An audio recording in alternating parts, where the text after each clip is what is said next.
तो दोस्तों, रिएक्शन चटनी में आपका स्वागत है और मैं शुभम मोदक आज फिर हाजिर हो चुका हूँ एक रहस्यमयी भूतिया घटना को लेकर।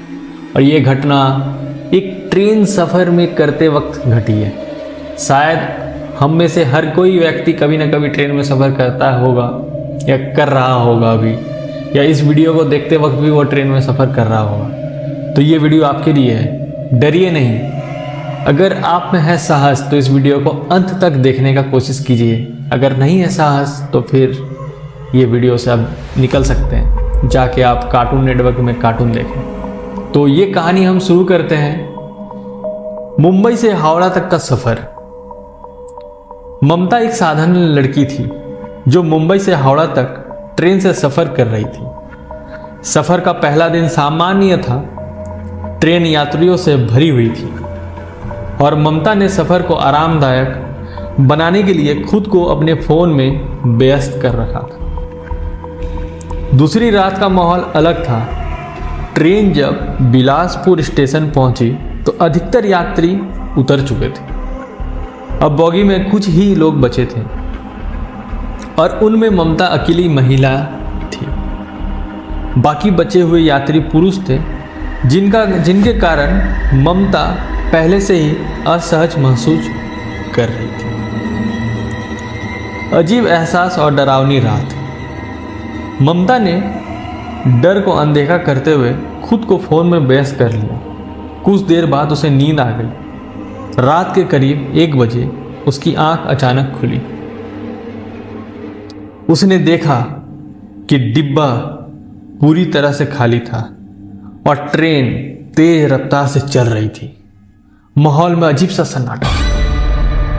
तभी उसकी नज़र एक परछाई पर पड़ी जो बोगी में इधर उधर घूम रही थी। वो परछाई बहुत डरावनी और अनजानी थी। ममता ने हिम्मत जुटाकर उसके पास जाने की कोशिश की, लेकिन वो परछाई तेजी से उसकी ओर बढ़ी। परछाई ने रोते हुए कहा, "तू मुझे देखना चाहती है? अब देख।" उसकी आवाज़ इतनी भयानक थी कि ममता वही जम गई। परछाई ऊपर के सीट पर जाकर बैठ गई और ममता को घूरने लगी। उसकी आंखें बेहद अजीब थी, जैसे वे किसी और दुनिया की हो। वह ममता को देखकर जोर जोर से हंसने लगी। डर के मारे ममता अपनी सीट पर वापस जाकर बैठ गई। कुछ देर बाद सब कुछ सामान्य हो गया। सुबह होते ही ट्रेन हावड़ा स्टेशन पहुंची।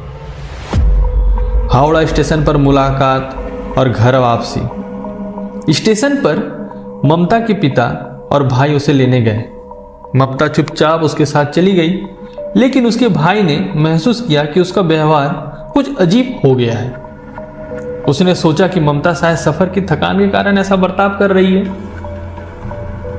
घर पहुंचने के बाद ममता का व्यवहार पूरी तरह बदल गया। अब वो सबसे दूरी बनाने लगी, किसी से बात नहीं करती और किसी को अपने पास नहीं आने देती।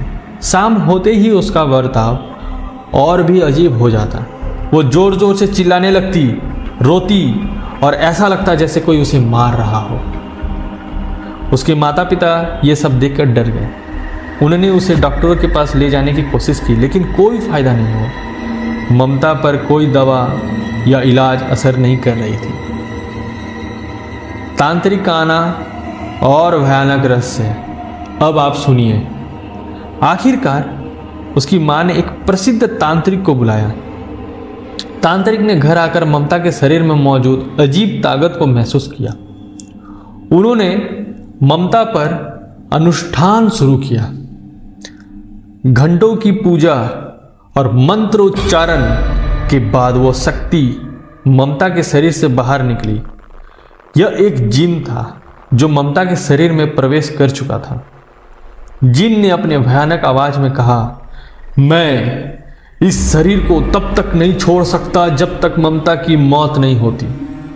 उस रात जो हुआ उसके कारण मैं अब इस शरीर का हिस्सा बन चुका हूं।" जिन ने आगे कहा, "हर काली घनेरी रात को मैं वापस आऊंगा। उस वक्त ममता का शरीर सिर्फ मेरा होगा।" यह कहकर जिन गायब हो गया।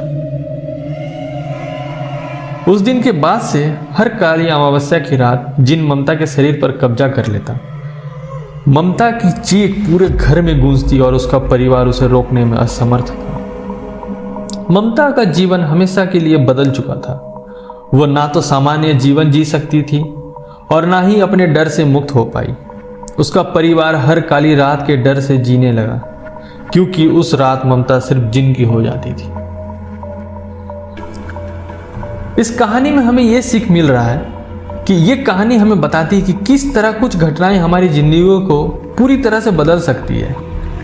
यह डर, अंधविश्वास और अनजानी शक्तियों की शक्ति को दर्शाती है, जो हमें अपने अंदर की कमजोरी और ताकत दोनों को पहचानने पर मजबूर करती है। लोग कहते हैं कि ये बुरी शक्ति अच्छी शक्ति नहीं होती है, लेकिन मेरा मानना है कि कुछ शक्तियाँ होती है जो इस दुनिया में मौजूद होती है। हम और आप चाहे वो महसूस नहीं कर सकते हैं, लेकिन कुछ व्यक्ति ऐसे होते हैं जो उस शक्ति को वो महसूस कर पाते हैं। आपने क्या कभी इस तरह की कोई भी घटना या फिर इस तरह से अकेले में, अंधेरे में, कहीं पर कुछ भी ऐसा क्या महसूस किया है? अगर महसूस किया तो आप हमारे साथ इस चीज़ को जरूर शेयर करें कमेंट में। और क्या लगता है आपको कि ममता के साथ, मतलब ममता ने ऐसा क्या किया होगा कि जिसके कारण ये जो शक्ति है उस पर हावी हो गई, या फिर ट्रेन पे तो और भी लोग थे, उस पर वो हावी नहीं होगी? आपको क्या लगता है कि मतलब क्या किसी का रास भारी होना, कमज़ोर होना, ये क्या सच है? क्या मतलब लोग कहते हैं ना, हमारे पूर्वज या फिर हमारे जो भी बूढ़े बुजुर्ग लोग हैं वो कहते हैं कि किसी का रास अगर हल्का हो तो उसके ऊपर कोई भी बुरी शक्ति, नेगेटिव एनर्जी जो है वो तुरंत हावी हो जाता है, लेकिन किसी का अगर रास भारी हो तो उस पर हावी नहीं होता है। तो इस घटना से मेरे को जितना लगता है कि शायद ममता का रास थोड़ा हल्का हो, या फिर उस नेगेटिव एनर्जी की तरफ वो जाना चाहती थी या जानना चाहती थी वो क्या है। तो दुनिया में दोनों एनर्जी मौजूद है, मेरे को ऐसा लगता है। तो हमारा जो काम है वो हमें करना है। हमें ना तो उनको छेड़ना है, और रात में थोड़ा सा सतर्क रहना जरूरी है। इस चैनल को सब्सक्राइब कर लें। रिएक्शन चटनी में हर सप्ताह हम लाएंगे आपके लिए एक अनहोनी, अनसुलझी सी हॉरर स्टोरी। वीडियो में बने रहने के लिए आप सबका धन्यवाद। जय हिंद।